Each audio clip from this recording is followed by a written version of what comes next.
ప్రభు అయిన యేసుక్రీస్తు నామంలో మీ అందరికి వందనములు. హల్లెలూయా, హల్లెలూయా.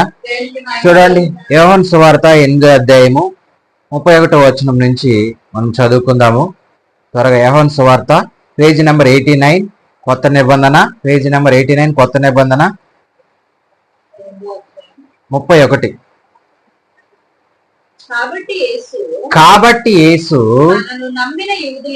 తనను నమ్మిన యూదులతో మీరు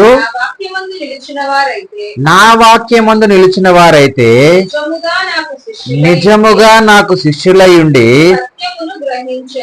సత్యమును గ్రహించెదరు. హల్లెలూయా.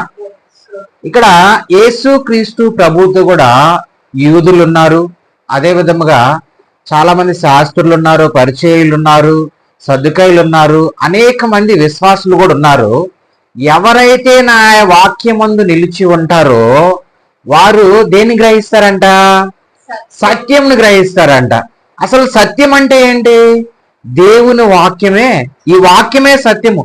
ఈ బైబిల్లో ఉన్న వాక్యమే సత్యము.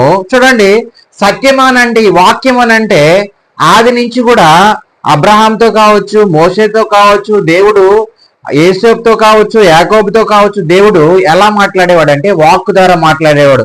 వాక్కు అని అంటే ఒక శబ్దం ద్వారా దేవుడు ఏం చేసేది, వాళ్ళతో మాట్లాడేవాడు.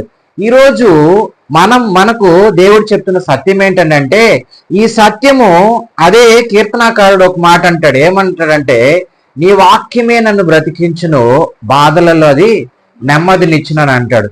అంటే ఈ వాక్యం ఏం చేస్తుందనంటే, ఈ సత్యం అనేది మనిషిని ఏం చేస్తుంది? బ్రతికిస్తుంది అని చెప్తూ ఉన్నాడు కీర్తనాకారుడు. అంటే ఈ సత్యం ముందు నిలిచి ఉండాలని అంటే మనం ఏమై ఉండాలని అంటే, ఈ సత్యం మనకు తెలిసి ఉండాలి. ఈ సత్యం మనకు తెలుసుకొని ఉన్నామనంటే ఆ సత్యమైన మార్గంలో మనము వెళ్తూ ఉండాలి.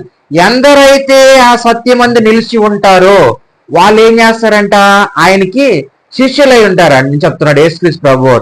అయితే ఇక్కడ యూదుల్లో కొంతమంది సత్యమును అనుసరించి వెళ్తూ ఉన్నారు, కొంతమంది ఈ మోసే ధర్మశాస్త్రం అనుసరించి ముందుకు వెళ్తూ ఉన్నారు. అయితే మనము ఇక్కడ జ్ఞాపకం చేసుకుంటే ఈ వాక్యము ఏంటి అని అంటే, వాక్యము చూస్తే మనము ఈ వాక్యమును ఒకసారి మనం జ్ఞాపకం చేసుకుంటే అదే యోహాను సువార్తలో 1వ అధ్యాయము అసలు వాక్యం అంటే ఏంది, ఈ వాక్యమును గురించి మనం పూర్తిగా తెలుసుకోవాలి. చూడండి, 1వ అధ్యాయము 1వ వచనం చదవండి. అసలు వాక్యం అంటే ఏంది, వాక్యం ఏమై ఉన్నది ఒకసారి మనం తెలుసుకుందాం. ఆది యందు వాక్యం ఉండెను, వాక్యము దేవుని యొద్ద ఉండెను, వాక్యమే దేవుని అయి ఉండెను. హల్లెలూయా. ఏమైందంటే ఇది వాక్యమే దేవుడై ఉన్నాడంట. ఆది యందు వాక్యం ఉంది, వాక్యం ఎక్కడుంది? దేవుని యొద్ద ఉంది. ఆ వాక్యమే ఏమై ఉన్నదంట?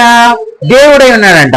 అది చూడండి, ఆయన ఆది యందు దేవుని యొద్ద ఉండును, సమస్తము కూడా ఆయన మూలంగానే కలిగినారని చెప్తున్నాడు. చూడండి, ఈ వాక్యము దేవుని యొద్ద ఉంది, ఈ వాక్యమే దేవుడై ఉన్నాడు. ఈ వాక్యమే మనం జ్ఞాపకం చేసుకుంటే శరీరధారిగా కృపాసత్య సంపూర్ణుడుగా మన మధ్యలోకి కూడా వచ్చింది, మన మధ్యలోకి వచ్చి నివసించింది. మనం జ్ఞాపకం చేసుకుంటే ఈ వాక్యముకి ఏముందంటే జీవం ఉంది. ఈ వాక్యము మనిషిని ఏం చేస్తుందంటే బ్రతికిస్తుంది, మనిషి బాధలను తీసివేస్తుంది. ఈ వాక్యంలో నువ్వు ఉండాలనంటే, ఈ వాక్యంలో నిలిచి ఉండాలంటే మొట్టమొదట నువ్వు దేవుని రక్షణ నువ్వు పొందుకో ఉండాలి. ఈ వాక్యంలో ఉన్న సత్యం నువ్వు తెలుసుకోనుంటే ఖచ్చితంగా ఆ సత్యమైన మార్గంలోనే నువ్వు వెళ్తావు. నువ్వు ఆ ధర్మశాస్త్రంను ఫాలో అవ్వు, అదే మోసే ధర్మశాస్త్రం నువ్వు అనుసరించు. ఎందుకనంటే ఆది నుంచి కూడా దేవుడు వాక్యమై ఉన్న దేవుడు, వాక్యం ద్వారా మాట్లాడుతున్న దేవుడు శరీరధారిగా తన కుమారుని లోకానికి పంపించి ఆయన అనేకుల కొరకు, ఈ లోకంలో పాపిని రక్షించుట కొరకు, పాపము నుంచి విడిపించుట కొరకు ఆయన ఈ లోకమునకు శరీరధారిగా వచ్చి ఆయన 2 రకాల స్వభావాలు కలిగి, ఒకటి దేవుని స్వభావం కలిగి ఉన్నాడు, అదేవిధంగా శరీర స్వభావం కలిగి ఈ లోకంలో మన కొరకు ఆయన వచ్చాడు. అయితే ఈ సత్యమును గురించి ఆయన ఏం చేస్తూ ఉన్నాడంటే ప్రకటిస్తూ ముందుకు వెళ్తూ ఉన్నప్పుడు యూదుల్లో కొంతమంది ఏం చేస్తున్నారంటే ఆ సత్యమును అనుసరిస్తూ ఉన్నారు, కొంతమంది ఏం చేస్తున్నారంటే మోషే ధర్మశాస్త్రమును ఫాలో అవుతున్నారు. ఒకసారి జ్ఞాపకం చేసుకుందాము. కింద చదవండి 32వ వచనము. అప్పుడు సత్యము మిమ్మును స్వతంత్రులుగా చేయమని చెప్పగా వారు మేము అబ్రహాము సంతానము, మేము ఎన్నడూను ఎవనికి మేము దాసులై ఉండలేదు, మీరు స్వతంత్రులుగా చేయబడుదురని మీరు ఎలాగ చెప్తున్నారు? నీకు స్వతంత్రత కావాలి అని అంటే ఏం కావాలనంటే మొదట నువ్వు లోకంలో నుంచి వేరేగా రావాలి.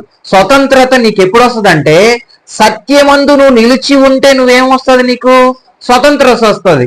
అయితే చూడండి, ఈ సత్యము వాళ్ళని ఎక్కడి నుంచి ఎక్కడికి నడిపిస్తుందంట? స్వతంత్రులుగా చేస్తుందని చెప్తూ ఉన్నాడు.